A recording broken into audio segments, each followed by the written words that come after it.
नमस्कार, स्वागत है आप सभी का। मैं आपके साथ अरिंदम जहां शेख। बड़े की शुरुआत करते हैं फटाफट अंदाज में। इतिहास में 15 दिसंबर की तारीख देश की आजादी में अहम योगदान देने वाले लोह पुरुष सरदार वल्लभ भाई पटेल की पुण्यतिथि के रूप में दर्ज है और सरदार वल्लभ भाई पटेल ने 15 दिसंबर 1950 को अंतिम सांस ली।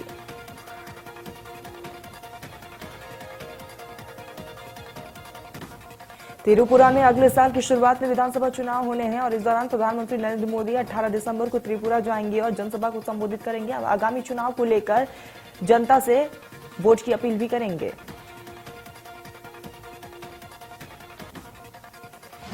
प्रधानमंत्री नरेंद्र मोदी के एक दिन की यात्रा पर त्रिपुरा जा रहे हैं और वहां पर अगरतला के विवेकानंद मैदान में रैली को संबोधित करेंगे। इस दौरान पीएम, मुख्यमंत्री माणिक साहा और कैबिनेट मंत्रियों और भाजपा विधायकों के साथ बैठक भी करेंगे।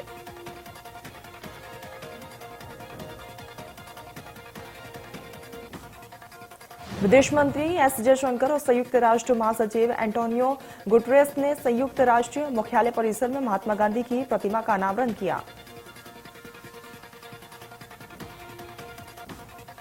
भारत ने महात्मा गांधी की एक अवक्ष प्रतिमा संयुक्त राष्ट्र को तोहफे में दी है, जिसे यहां पर स्थापित किया गया है। ये संयुक्त राष्ट्र मुख्यालय में महात्मा गांधी की पहली प्रतिमा है।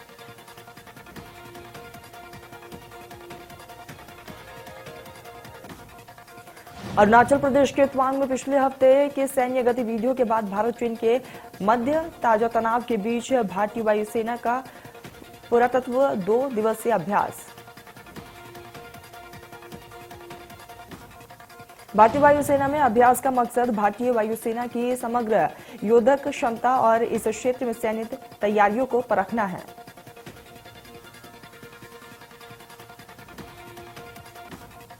छत्तीसगढ़ के बिलासपुर में बुधवार को दिन दहाड़े कांग्रेस नेता की गोली मारकर हत्या कर दी गई। इस दौरान बदमाशों ने उन्हें रोका, घेर कर फायरिंग की और मौत के घाट उतारा। इस पर नेता प्रतिपक्ष नारायण चंदेल ने कहा कि प्रदेश में अपराधियों के हौसले बुलंद है। प्रदेश की जनता में भय का माहौल नहीं। इस पूरे मामले में सरकार से आरोपियों पर कार्रवाई की मांग की गई।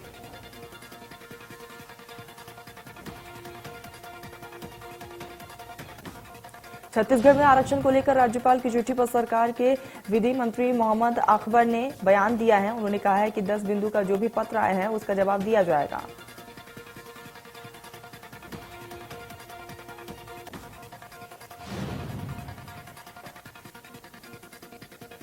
मध्य प्रदेश विधानसभा का शीतकालीन सत्र 19 दिसंबर से शुरू हो रहा है, जिसमें जोरदार हंगामे के पूरे आसार है। दरअसल कांग्रेस विधानसभा में अविश्वास प्रस्ताव लेकर आने वाली है।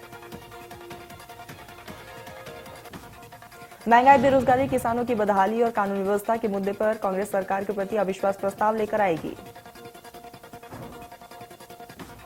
नेता प्रतिपक्ष गोविंद सिंह ने दावा किया है कि सरकार हर मोर्चे पर फेल साबित हुई है और इसीलिए कांग्रेस अविश्वास प्रस्ताव लेकर आएगी। वहीं पंचायत मंत्री महेंद्र सिंह सिसोदिया ने कांग्रेस के इस अविश्वास प्रस्ताव को समय की बर्बादी करार दिया। मध्य प्रदेश में हेलमेट को लेकर हाईकोर्ट सख्त है। राज्य शासन पर लगाया 25,000 का जुर्माना। चीफ जस्टिस की बेंच में पीआईएल पर हुई सुनवाई। इस दौरान हाईकोर्ट ने कहा है कि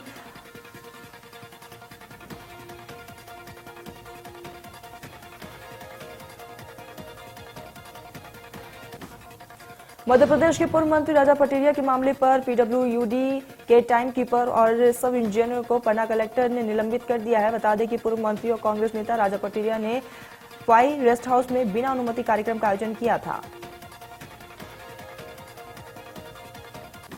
राजा पटेरिया ने पीएम मोदी की हत्या का विवादित बयान दिया था, जिस मामले में कांग्रेस नेता राजा पटेरिया को जेल भेज दिया गया है। वहीं इस पूरे मामले में कलेक्टर ने पीडब्ल्यूडी के टाइम कीपर और सब इंजीनियर को निलंबित कर दिया।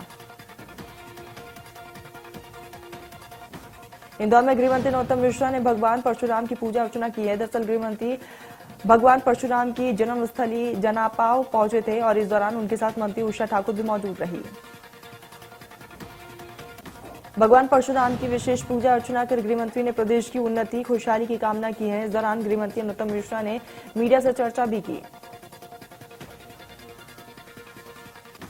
चर्चा के दौरान उन्होंने शाहरुख खान और दीपिका पादुकोण की आने वाली फिल्म पैठान के एक गाने पर दीपिका पादुकोण के ड्रेस को लेकर सवाल खड़े किए। देखकर साफ लग रहा है कि ये उनकी दूषित मानसिकता है।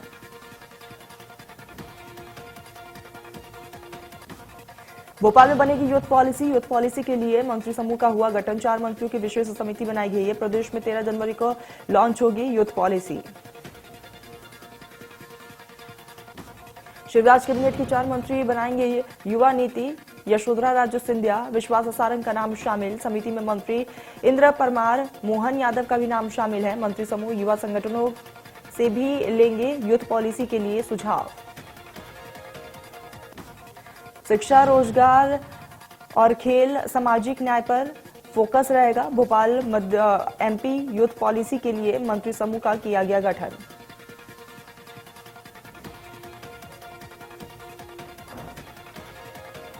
विदिशा से चोरी हुई पिकअप भोपाल के अवधपुरी चौराहे पर बरामद हुई है। बुधवार रात लोडिंग पिकअप वाहन चोरी हो गई थी। आरोपी चोरी के बाद जीजा साले को कुचलकर भाग गया था, जिसके बाद दोनों की मौके पर ही मौत हो गई थी। फिलहाल इस पूरे मामले को लेकर पुलिस जांच पड़ताल में जुटी,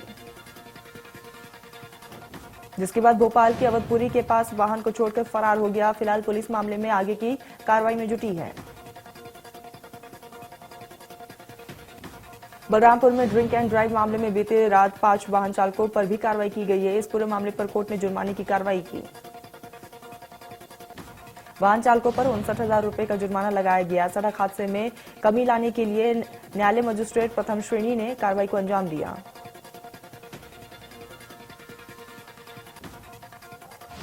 छतरपुर में डिप्टी रजिस्ट्रार बाथम के चैम्बर में छापेमारी कार्रवाई की गई है। ये कार्रवाई ने जिला पंजीयक प्रभारी ने की। जानकारी के मुताबिक डिप्टी रजिस्ट्रार बाथम की लंबे दिनों से रिश्वतखोरी की शिकायतें मिल रही थी और हर रजिस्ट्री पर 5 से 10,000 रुपए रिश्वत लेता था, जिसके बाद डॉक्टर पंकज कौरी ने पंचनामा बनाया, जिस पर डिप्टी रजिस्ट्रार बाथम ने साइन करने से इनकार कर दिया था। जानकारी के मुताबिक सूचना पर जिला पंजीयक प्रभारी ने लिखित में सूचना दी कि बाहरी व्यक्ति काम ना करे। वही प्राइवेट कर्मचारियों ने बाथम रजिस्ट्री करवाते हुए पकड़े गए हैं और अब कलेक्टर संदीप जीआर से बाथम की शिकायत करेंगे। वही जिला पंजीयक प्रभारी ने मामले पर जल्द कार्रवाई होने की बात कही।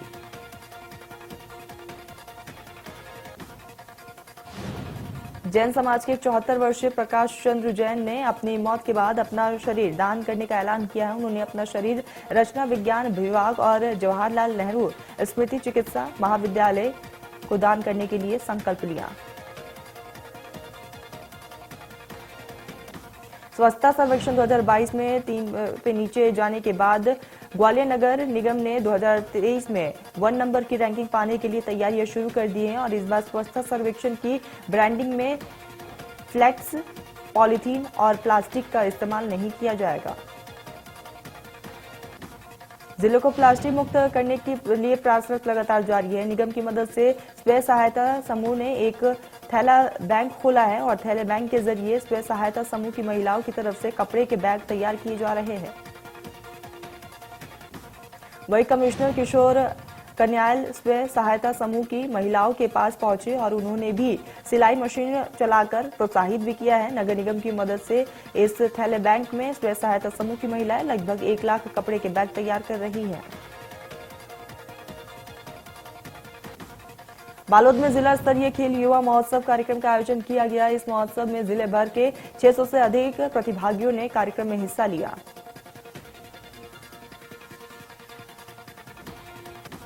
कार्यक्रम में बतौर मुख्य अतिथि के रूप में मंत्री अनिल भदौरिया शामिल हुए, जिन्होंने प्रतिभागियों को शुभकामनाएं दी है। मुख्य अतिथि के रूप में शामिल हुई मंत्री अनिल भदौरिया।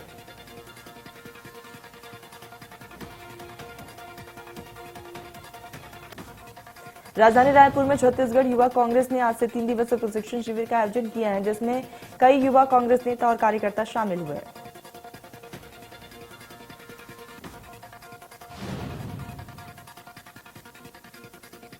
इस प्रशिक्षण शिविर का नाम युवा क्रांति बुनियाद रखा गया है। बता दें कि इस कार्यक्रम का आयोजन वीआईपी रोड स्थित जैन भवन में किया गया, जिसमें छत्तीसगढ़ के सीएम भूपेश बघेल भी 16 दिसंबर को शामिल होंगे।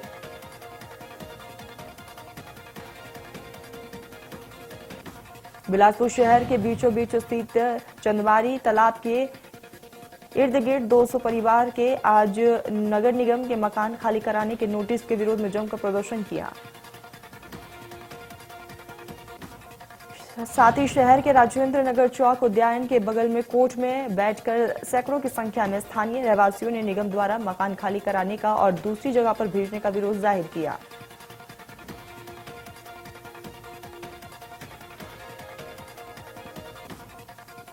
दुर्ग हाईवे पेट्रोलिंग की सूझबूझ से एक ट्रक चालक की जान बच गई है और बड़ा हादसा होने से टला। टीम ने उसे तुरंत अस्पताल पहुंचा और इस तरह न सिर्फ ट्रक चालक की जान बची बल्कि एक बड़ी सड़क दुर्घटना होने से भी बची।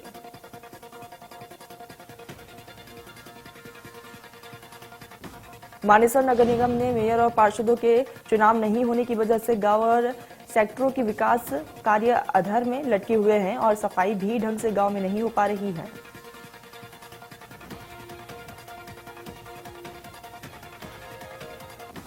सिंगापुर की तर्ज पर अब गुरुग्राम में भी नो हॉन्क जोन बनाने जा रहे हैं और गुरुग्राम प्रशासन ने बढ़ते हुए सड़क हादसों को रोकने के लिए प्रदेश को नो हॉन्क जोन बनाने का फैसला किया गया।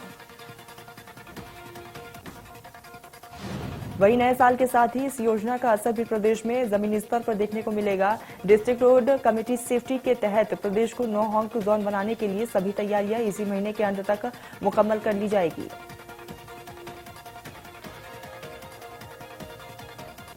दरोंडा में संस्कृति मॉडल स्कूल के छात्रों का भविष्य अधर में लटका हुआ है, जहां स्कूल में शिक्षकों की कमी के चलते छात्रों की पढ़ाई बाधित हो रही है। स्कूल में 16 शिक्षकों को तैनात किया गया है और इन सभी 16 में से 13 शिक्षक छुट्टी पे है और स्कूल में महज 3 शिक्षक पढ़ाई करवा रहे हैं। वही 5वीं क्लास की छात्राओं की ड्यूटी जूनियर छात्राओं को पढ़ाने के लिए लगाई गई है और अब स्कूल में 5वीं क्लास की छात्राएं दूसरे छात्राओं को पढ़ाई करवा रही है, जबकि उनकी खुद की पढ़ाई छूट रही है।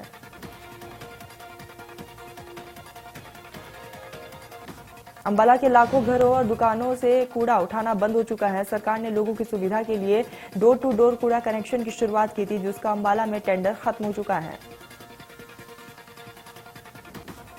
नगर निगम ने ना ही टेंडर को दोबारा से बढ़ाया और ना ही लोगों के लिए कोई भी दूसरी व्यवस्था की है और अब आम जनता के घरों के डस्टबिन में कूड़े का ढेर लग चुका है। लाखों रुपए की लागत से बनाए गांव के कच्चे रास्ते पर ठेकेदार ने निम्न स्तर की ईंट लगाई है और ग्रामीणों ने पूर्व मंत्री करणदेव कंबोज को शिकायत भी की है। पूर्व मंत्री ने जेई को बुलाकर फटकार लगाई। रादौर के गांव बापोली में लाखों रुपए की लागत से पंचायत विभाग द्वारा करवाए गए कार्यों में ठेकेदार की लापरवाही सामने आई है। धांधली को ग्रामीणों में रोष।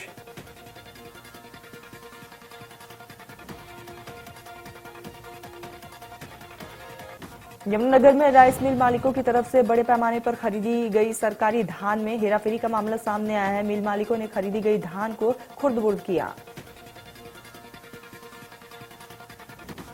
अंबाला में ब्लॉक स्तर पर लोगों को नशे से दूर रखने के लिए जागरूक किया जा रहा है। एसडीएम ने खुद नशा मुक्त केंद्रों का निरीक्षण किया।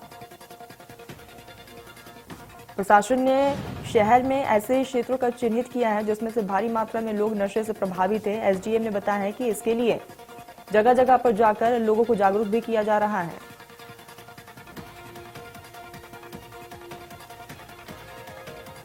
पुरानी पेंशन नीति की बहाली को लेकर सरकारी विभागों के कर्मचारियों और अधिकारियों ने नूंह जिला सचिवालय में प्रदर्शन किया। कर्मचारियों ने सीएम मनोहर लाल और उप मुख्यमंत्री दुष्यंत सिंह चौटाला के नाम का ज्ञापन भी उपमंडल अधिकारी अश्विनी कुमार को सौंपा। पेंशन बहाली संघर्ष समिति हरियाणा में 2006 के बाद नियुक्त कर्मचारियों और अधिकारियों के लिए 2018 में लगातार पुरानी पेंशन बहाली की मांग कर रही है।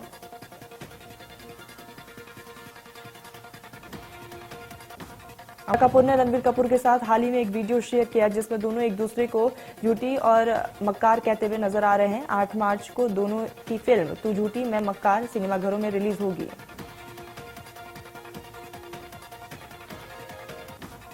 आतिया शेट्टी और क्रिकेटर केएल राहुल एक दूसरे को काफी समय से डेट कर रहे हैं। नए साल की शुरुआत में दोनों शादी के बंधन में बंधेंगे।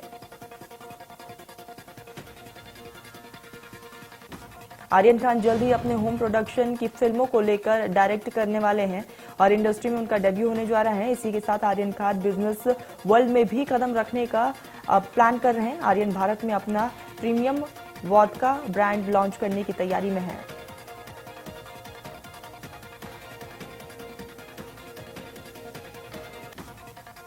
कॉमेडियन और एक्टर कपिल शर्मा ने हाल ही में अपनी बेटी अनायरा शर्मा का तस्वीर बर्थडे सेलिब्रेट किया है, तीसरा बर्थडे, और तस्वीरें भी सोशल मीडिया पर साझा की है। तस्वीरों में पूरा परिवार बेहद खुश नजर आया।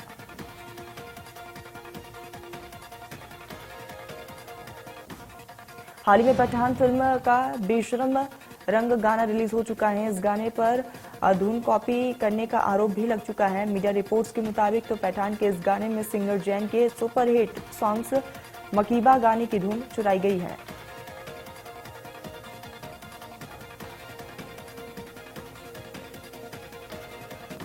अपने अलग अलग लुक्स को लेकर जानवी कपूर अक्सर सुर्खियों में बनी रहती है। हाल ही में जानवी कपूर अपने दोस्त और हान के साथ नजर आई हैं और एक नए अवतार में दोनों दिखाई दिए हैं।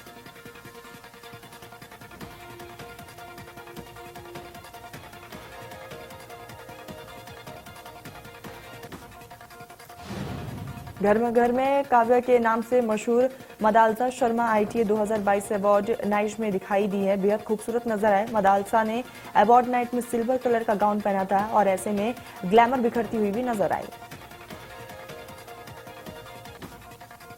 सर्कस 23 दिसंबर को रिलीज हो रही है और फिल्म में रणवीर सिंह लीड रोल में है। पूजा हेगड़े और जैकलिन फर्नांडिस अहम रोल में दिखाई देंगे। फिल्म में रणवीर सिंह का डबल रोल है। बॉलीवुड के पॉपुलर कपल विकी कौशल और कैटरीना कैफ को हाल ही में एक इवेंट में स्पॉट किया गया।